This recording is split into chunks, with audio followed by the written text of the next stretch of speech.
আসসালামু আলাইকুম বন্ধুরা, তোমরা সবাই কেমন আছো? তোমাদের দোয়ায় তোমাদের ছোট ভাই হৃদয় অনেক ভালো আছে।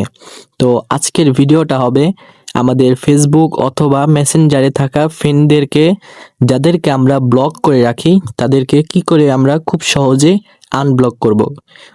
কারণ আমাদের ফ্রেন্ড লিস্টে থাকা যেসব বন্ধুদেরকে আমরা ব্লক করি, তাদেরকে যদি আমরা ফ্রেন্ড লিস্ট থেকে ডিলিট করে দিই, তাদেরকে আর পাই না। তো আমরা সর্বপ্রথম আমাদের ফোনটিতে থাকা ফেসবুক ওপেন করব। ফেসবুক অ্যাপটি ওপেন করার পরে আমাদের প্রোফাইল আইকনে ক্লিক করব। ক্লিক করার পরে উপরের দিকে দেখতে পাচ্ছ থ্রি লাইন, এই থ্রি লাইনটিতে ক্লিক করব। থ্রি লাইনে ক্লিক করার পরে একটু নিচের দিকে স্ক্রল করলেই দেখতে পাবো সেটিং অ্যান্ড প্রাইভেসি। এই যে সেটিং অ্যান্ড প্রাইভেসিতে ক্লিক করব। তো ক্লিক করার পরে আবার একটু উপরের দিকে যাব, তো লেখা আছে সেটিং। তো এই সেটিংয়ে ক্লিক করব।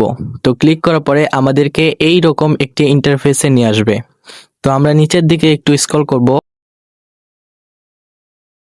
নিচের দিকে স্ক্রল করার পরে লেখা আছে, দাঁড়াও দেখাচ্ছি। এই দেখো নিচের দিকে লেখা আছে ব্লকিং। তো ব্লকিং অপশনটি তোমাদেরকে দেখায় ভালো করে। এই ব্লকিং অপশনটিতে ক্লিক করব। তো ক্লিক করার পরে আমাদের ফেসবুক খোলার পর থেকে যতগুলো মেসেঞ্জার ফ্রেন্ডকে আমরা ব্লক করে রাখছি, তাদের সকল আইডি আমাদের সামনে চলে আসবে। তো আমরা এইখান থেকে পাশে লেখা আছে দেখো আনব্লক, তো এইখানটিতে ক্লিক করলেই আমাদের ওই ফ্রেন্ডটি আনব্লক হয়ে যাবে। তো ধন্যবাদ বন্ধুরা, এই ছিল আজকের ভিডিও। তো ভিডিওটা ভালো লাগলে অবশ্যই চ্যানেলটিতে একটা সাবস্ক্রাইব অবশ্যই করবা।